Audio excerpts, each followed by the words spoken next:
Desde 1906, os homens brasileiros devem obrigatoriamente se alistar no serviço militar ao completarem 18 anos. Em 2013, mais de 2 milhões de jovens se alistaram nas Forças Armadas, mas desse total, menos de 5% serve de fato, para alívio de alguns e tristeza de outros. Hoje a gente vai conversar sobre o serviço militar obrigatório. Comigo no estúdio, o Mauro Gilberto de Oliveira, militar da reserva, Jaqueline Barbosa, que é assistente social e serviu o Exército por 8 anos, e Juliana Paula de Souza, militar e atleta. Gente, primeiramente, muito obrigada pela presença de vocês aqui no programa. Obrigada a você. Mauro, começo com você, que tem uma longa história de serviço militar e até seus filhos também. Como é que foi essa história? Você procurou o Exército por um desejo ou... Na realidade, assim, eu entrei na aeronáutica através de concurso, um concurso público, até muito difícil, né? Foi em 1980. Mas por influência do meu pai. Naquela época, na década de 78, 79, a gente ainda estava no regime militar, né? Meu pai achava, naquele momento, que o emprego certo e melhor era o serviço público e tal. E eu nunca tinha entrado num quartel, nunca tinha chegado perto de um quartel. E aí acabei fazendo um concurso público, concurso lá para aeronáutica, acabei passando e não vou dizer que entrei por vocação, entrei por indicação.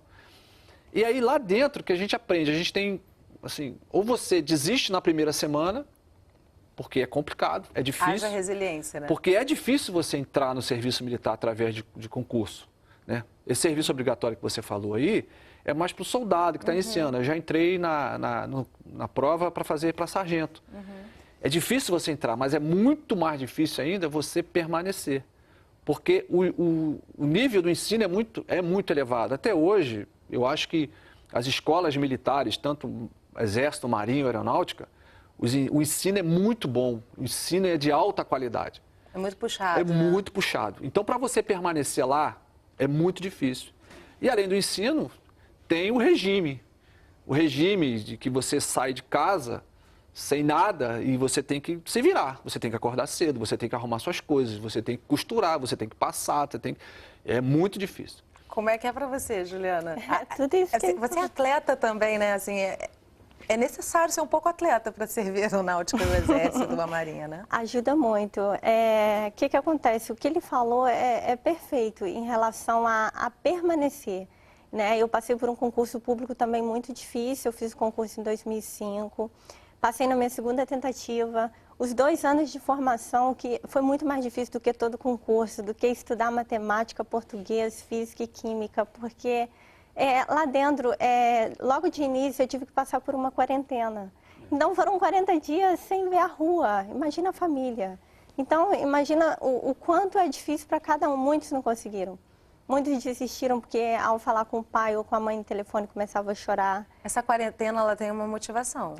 A quarentena é exatamente para você decidir o que você quer da sua vida. Tipo, olha, ou não. É isso aqui Desiste que temos. agora. Só para a gente conhecer um pouquinho a Jaqueline aqui. Jaqueline, você teve uma passagem relativamente rápida. E foi diferenciada da deles, né? militar. Eles fizeram um concurso público, passaram. A minha passagem pelo Exército foi de oficial técnico temporário.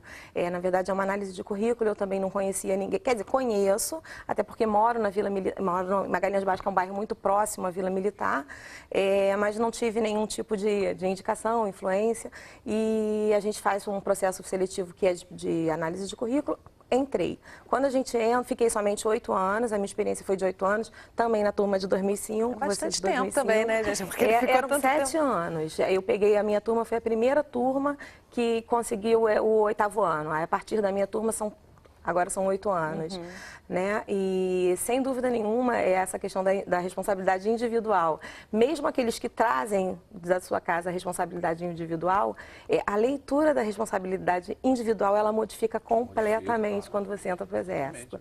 Completamente, porque existe, sem dúvida, um ganho imenso, um crescimento que não existe em nenhum outro local de trabalho. Essa questão da responsabilidade individual, ela realmente, da forma como acontece, ela realmente não existe em nenhum outro campo de trabalho. Bom, agora então, para a gente poder caminhar nessa temática que para mim ficou muito claro, né, assim, que há uma diferença até dessa vivência para quem entra através de um concurso, porque tem esse desejo na sua área profissional e para um jovem que vai servir aos 18 anos. A gente foi às ruas de uma praça aqui no Rio para ouvir o que as pessoas acham sobre a questão do serviço militar ser obrigatório. Vamos ouvir as opiniões.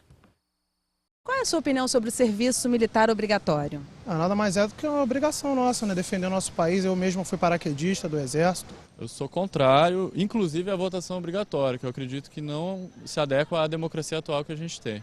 Na verdade, no Brasil, assim, geralmente não precisa muito, né? Mas é bom estar sempre preparado às Forças Armadas brasileiras. Sobre o fato de ser obrigatório, você acha certo ou acha errado? Tem uns que querem e outros que não querem. Obrigatório fica meio termo muito forte, né? Alguns não querem seguir outros caminhos, mas é a liberdade de cada um, né? É bom respeitar também.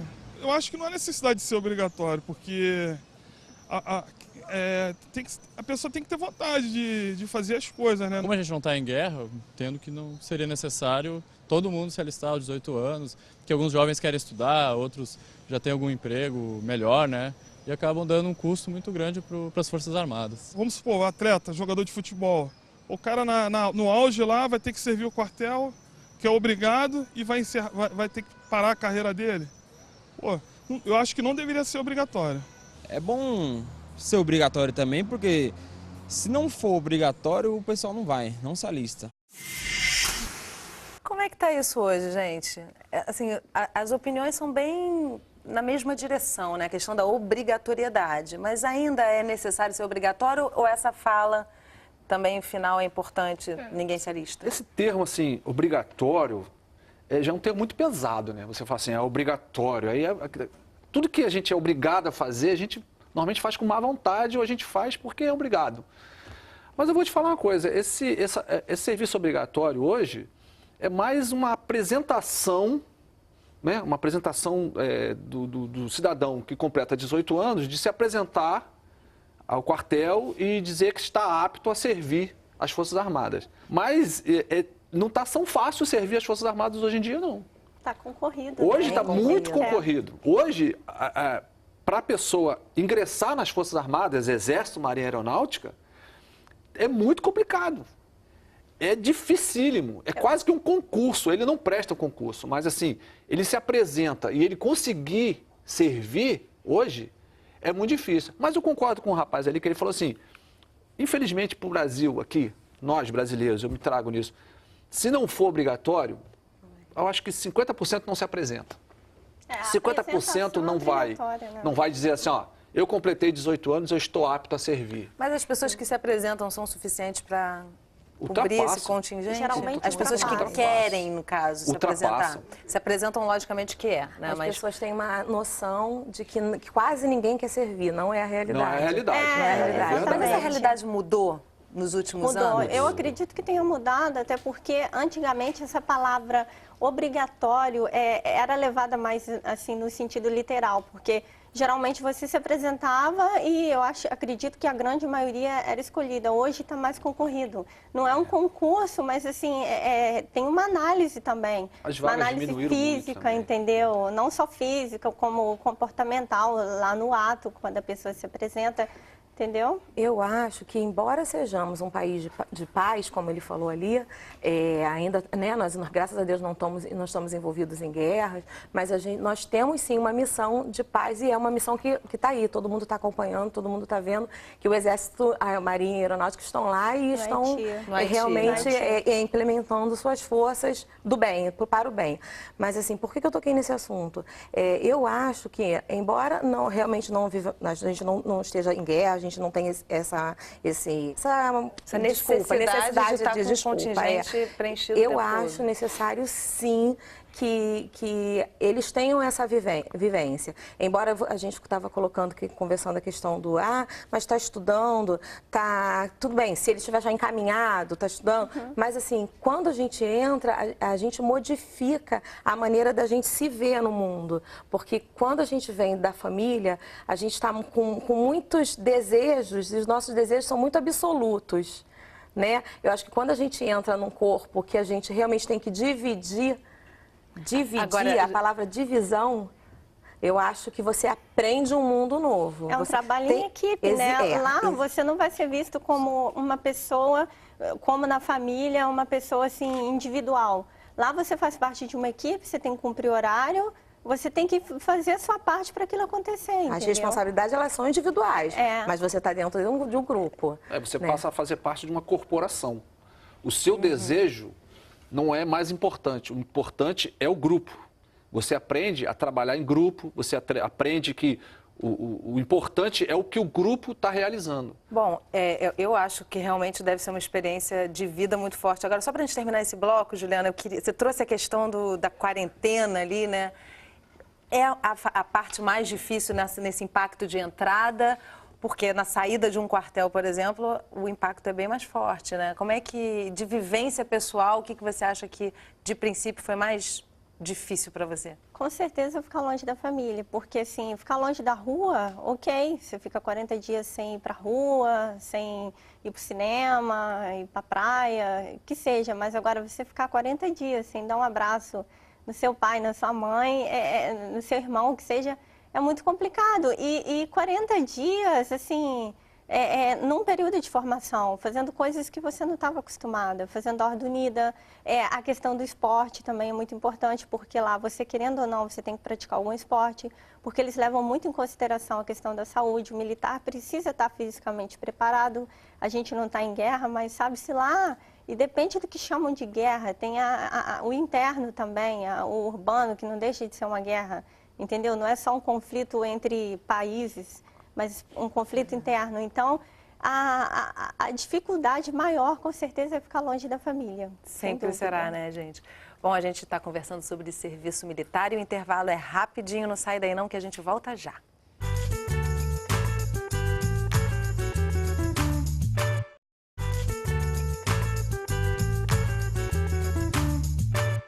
Estamos de volta conversando sobre serviço militar. Comigo no estúdio a Juliana, o Mauro e a Jaqueline. Eu quero começar esse bloco trazendo a história de um ex-militar, vamos dizer assim, que foi servir por opção aos 18 anos. Vamos ver a história dele. Desde novo eu gostava dessa coisa de ver farda, quando passava algum rapaz fardado, alguma coisa assim. E daí era o meu sonho de ser militar. E quando eu completei os 18 anos, que fui para me alistar, para mim também foi muito bacana, foi uma coisa muito... Para mim eu vibrei. Nossa amizade lá era de irmão, coisa de irmão mesmo. E daí nós fomos para o campo e passamos a noite no campo, charco, mato, enfrentando várias coisas, no meio de animais. E dali aquilo ali era todo mundo considerado como irmãos. Eu tinha saudade dos meus pais na época. Até porque eu dormi em casa, né? Esse negócio de você todo dia estar dormindo em casa e de repente você fica uma semana sem ir para casa. Aí daqui a pouco você fica 2 semanas sem ir para casa. E no acampamento então, né, nem se fala, que aí nós ficamos 3 semanas, 2 semanas acampando e a outra nós continuamos no quartel.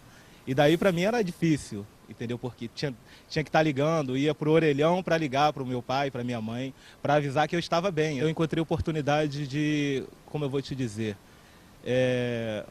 conhecimentos, pessoas. Eu aprendi muito. Houve uma contenção de despesa no Exército. E daí eu com 9 anos, eu completei 9 anos em julho de 2003 e eles mandaram de todos os quartéis, mandaram todos os cabos e soldados embora. E se eu continuasse, hoje eu seria um 3º sargento. E era o meu sonho de continuar sendo militar. É bem legal a história dele, né? E queria que vocês trouxessem um pouco, uma reflexão sobre essas questões que ele falou e histórias, porque me parece que realmente é o que faz preencher esse espaço da família, né? Que fica longe na maioria das vezes. Como é que foi essa vivência para vocês? Como a gente falou, a minha vivência foi um pouquinho diferenciada porque eu tive 1 mês de preparo, né? Porque o técnico temporário, ele está ali realmente mais para as missões administrativas, o que não os coloca fora de outras missões caso elas surjam.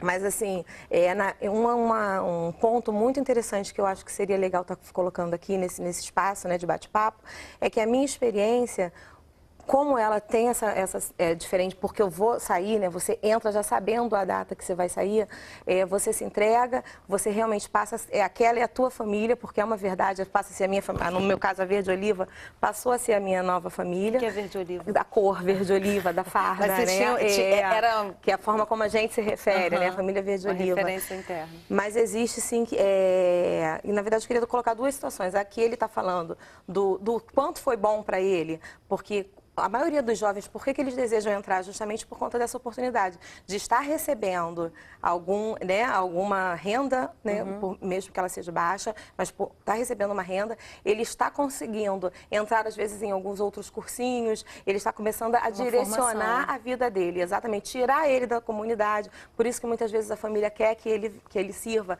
para tirar ele daquele ambiente que ele vive. Agora tem essa coisa de que, por conta da contenção, eles saem, né, e não ficam mais o tempo que permaneciam no Exército, que é nas Forças Armadas, que é uma pena. Mas, assim, a minha situação, que você vai sair, a gente se encontra também se depara com um problema muito grande, que eu sou assistente social, entrei no Exército, mas eu não desenvolvia funções de assistente social. Então, na verdade, eu fiquei 8 anos longe da minha profissão e, de repente, você com mais idade se depara no mercado de trabalho completamente afastada da tua realidade. Então, assim, afastada na minha profissão, da rede de serviço. E o que é uma assistente social sem rede de serviço? Não é uma assistente social. Então, assim, é só um diferencial que eu acho legal a gente estar falando aqui. Importante. Porque o temporário deveria ser um pouco melhor utilizado, às vezes, sabe? Mas não ser tirado da sua área de atuação, da sua área. Tudo bem que militar é militar 24 horas, ok. Mas a gente não perder a bagagem que esse profissional leva militar consigo também todo um aprendizado, exatamente. Né? Agora, em relação ao garoto de 18 anos, digamos assim, adolescente ainda, né, que chega lá para servir, assim, se ele não tinha, geralmente já chegam, ou principalmente os que vão servir, eles não têm uma ideia da profissão que eles vão seguir, se eles vão estudar para fazer o concurso mesmo e continuar no Marinha, Exército, Aeronáutica. Mas é muito importante porque ali ele tem boas referências, entendeu? Ele tem referências, assim, do que é ter hierarquia, do que é ter disciplina. Apesar de nos outros ambientes de trabalho isso não ser um pilar, você precisa aprender isso, e você aprendendo isso, qualquer ambiente de trabalho você vai se dar bem. Acho você que vai passa saber por aí ser também, discreto. Né? Passar pelas Forças Armadas, acho que dificilmente você vai ter dificuldade assim, de adaptação, né? Se você não tem, assim, digamos assim, uma referência boa, familiar, tem algum problema, lá você vai ser, digamos assim, ter uma certa educação para conviver em equipe, para trabalhar em equipe, para respeitar o próximo. Então, você chegando em qualquer outro ambiente de trabalho, você vai ter facilidade em relação a isso, porque geralmente nos outros ambientes de trabalho a questão do horário não é tão acirrada, entendeu? Então, eu acho que é uma experiência boa. Entendeu? Ele não vai sair de lá pior do que entrou, com certeza não. Sim. Ainda tem o tocante da troca de perspectiva, porque ver um outro colega, um sargento que é bem novinho, que já conquistou o seu carro, que a gente tem a troca, né? Que tô juntando para minha casa, para o meu apartamento, e às vezes tem uma troca aí de sonho. Quando o sonho dele seria só um tênis legal, uma roupa legal, ele começa a ver que ele pode realmente ter uma perspectiva melhor para a vida Planejamento, dele. Talvez, para a vida dele, exatamente. E a gente eu, pelo menos na aeronáutica, quando eu tiro o serviço armado com eles, às vezes eu vejo, assim, que eles estão meio... A maioria, assim, às vezes está meio aéreo, não sabe o que vai fazer da vida. Aí eu procuro conversar. Eu falo para eles, olha, tá difícil lá fora. Você ganhar o que você ganha lá fora, assim, talvez você precise ter até uma formação acadêmica. Então, tipo assim, eu procuro conversar com eles para demonstrar isso. Olha, e aí, o que você vai fazer da vida quando você sair? Mora em casa com os filhos também, né? Eu tenho 2 meninos, 2 filhos. Um é tenente da Marinha, é primeiro tenente da Marinha, está se formando sexta-feira, amanhã, piloto de helicóptero. E tem um mais novo que é 3º sargento da Aeronáutica também, é mecânico de avião também, está ralando lá na manutenção lá. Mas assim, a gente dá a impressão às vezes que é só sofrimento, é só, sabe? É só rigidez. Mas tem seu lado bom também, tem seu, sabe? Tem seu lado agradável, tem histórias, assim. Eu te pergunto, eu queria até trazendo essas histórias, eu quero que você traga essas histórias, mas num contexto, você colocou inicialmente a questão da época do regime militar.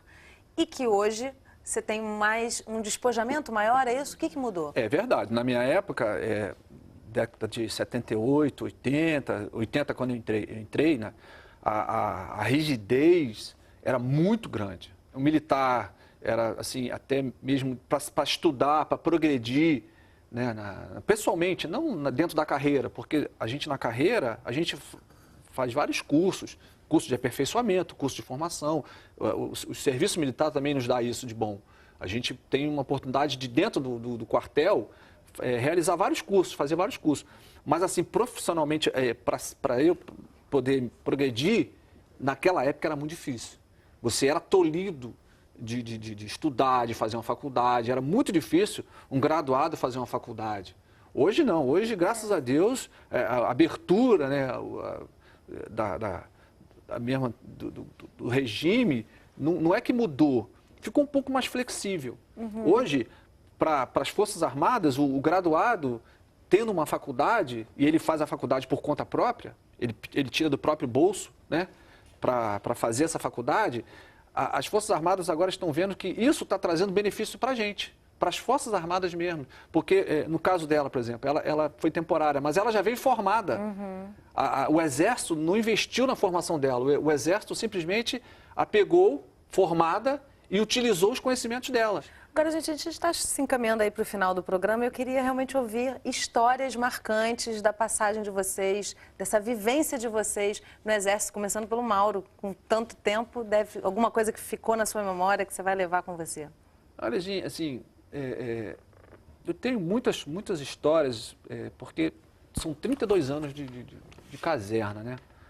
Mas eu digo assim, a que me marcou muito é que eu nunca tinha entrado dentro de um quartel. Quando eu tinha 17 anos, que eu entrei, que eu fiz o concurso, que eu fui apresentado ao quartel, eu fiquei assustado com aquilo. Aí eu fui lá me apresentar lá e o comandante falou assim, ó, aí você vai para o alojamento e pega o bizu lá com o pessoal. Aí eu, bizu? Eu ia te perguntar também. O que é bizu? Eu fui lá. Cheguei lá, me apresentei lá, aluno 801346, Mauro, muito prazer. Vim pegar o bizu. Ok, cara, ó, aqui a roupa de cama, aqui o banheiro, tal, não sei o quê, papapá, acorda 4 da manhã para fazer faxina. Não, né? Não, porque tava todo mundo junto com a gente ali. Tá legal, tá, ok, então tá. Aí eu, caraca, que o bizu, o cara não me deu bizu não. Que bizu?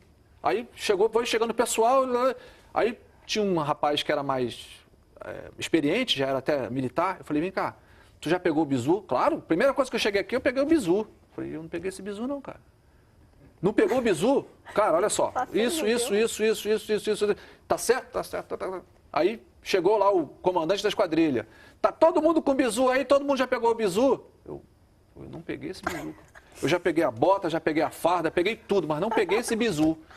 Fiquei preocupado. O que é esse bizu, pelo amor de Deus? O bizu é todo mundo me dando as dicas de como funcionavam as coisas. É o briefing, é o que a gente E eu chama achava de que briefing. bizu era uma coisa material. Coisas para te facilitar. Olha como é que é o desconhecimento da gente. Eu fiquei um mês assim, preocupado que eu podia ser expulso da aeronáutica porque eu não tinha o bizu. Dá medo de pedir a informação Dá errada, medo, né? porque todo mundo pegou o bizu, menos eu. Então isso aqui é um troço engraçado, por quê? Porque a gente chega lá dentro, né, e totalmente assim, depois que eu fiquei sabendo o que era bizu, eu tinha pego mais bizu do que todo mundo, porque todo mundo me dava dica. Pedindo informação. Juliana, você chega a competir pela aeronáutica? Exatamente. O que mais me marca, assim, você perguntou para ele o que marcou, é mais a questão profissional, entendeu? Porque lá eu tive formações, assim, que eu nem imaginava. Eu me formei em mecânica de helicóptero, né? Na verdade, básica, eletricidade e instrumentos de aeronaves. Fui para Manaus, fiquei 2 anos trabalhando com Black Hawk. Eu fui a primeira mulher no Brasil, fui pioneira a fazer o curso desse helicóptero. Onde eu vou ter uma oportunidade dessa? Então, ressaltando a questão profissional, para mim é o que mais marca. E hoje, atualmente, além dos trabalhos normais, eu não tive... Ele falou da faculdade, ainda não tive a oportunidade de fechar, por causa da dedicação ao esporte, que foi uma oportunidade que a aeronáutica me deu e eu me sinto na obrigação de retribuir, entendeu? Eu já fui até para a Grécia representar o Brasil no Mundial Militar de Maratonas. Foi um dom que eu descobri lá, porque eu tirei uma nota baixa em eletrônica no período de formação, e lá tudo é nota, entendeu? A tua competição interna para escolher a aeronave que você vai trabalhar, para onde você quer ir, é tudo nota. A melhor nota escolhe sempre, entendeu? Então, eu fui me dedicar no teste físico e me descobri, cheguei na frente do esquadrão inteiro, até dos homens. Né? Isso é pra vida, legal. né? Jaqueline, vou terminar com você rapidinho. Uma historinha que tenha te guardado na memória. Rapidinho aqui, né? Mas assim, vamos tentar assim. Eu queria colocar essas duas situações, mesmo sendo uma meio que repetitiva, que as melhores histórias são, para mim, foram as de alojamento, a vivência de alojamento, que é algo que, para quem escuta, a vivência de alojamento, né, porque é algo ímpar, é algo incomum, realmente a vivência que a gente tem, que não tem nenhum outro trabalho, né? Dali surgem histórias, companheirismos, madrinhas e padrinhos, e uma história para toda a vida. E finalizar com a questão realmente, já que aqui é um espaço da gente estar trocando, de ser realmente olhado de maneira um pouco diferenciada o trabalho do técnico temporário, seja o sargento ou o oficial. Para deixar do recado aí. Porque a gente realmente sai e eu acho que é pouco aproveitado nessa saída. E acho que isso ficou também marcante para você, Isso foi o que né? mais marcou para mim. Gente, eu queria agradecer muitíssimo a presença de vocês aqui no estúdio. O programa é rapidinho, mas é bom conhecer essas histórias, conhecer, incentivar até quem quer mesmo seguir essa carreira. Com certeza faz um serviço importante para o país, né? Obrigada. Muito obrigada. E obrigada a você que acompanhou a gente pela internet ou por um dos nossos canais parceiros. Foi muito bom estar com vocês aqui nesse programa em família. Tem algum assunto que mexe com você? Então compartilha com a gente, entra na nossa fanpage, manda um vídeo, uma mensagem. A gente se encontra aqui no próximo programa. Até lá!